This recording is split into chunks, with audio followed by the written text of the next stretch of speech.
Hello, this poem is called Ambulance Call. It's another true story from my mother.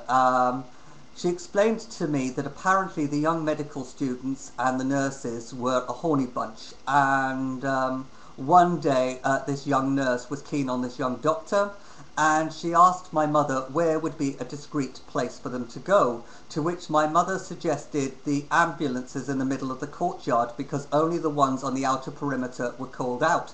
So the young nurse thought, oh, brilliant! And anyway, off they went. But that night there was a big crash in South London, and all the ambulances were called out, including the one with a doctor and nurse in it. The story goes that apparently she was down to her bra and panties, and they didn't get much further. Then all of a sudden the doors were opened, and they were asked to assist the emergency services on the scene. Meanwhile, afterwards, the hospital got commended for having supplied a doctor and nurse so promptly, and the staff were in hysterics, knowing damn well how they ended up there in the first place. So this is the poem I wrote about it, and see how it goes. Ambulance call. Doctors and nurses, when they're young, how their hearts and passions sung. But where was there a nice place, secluded, so no one intruded?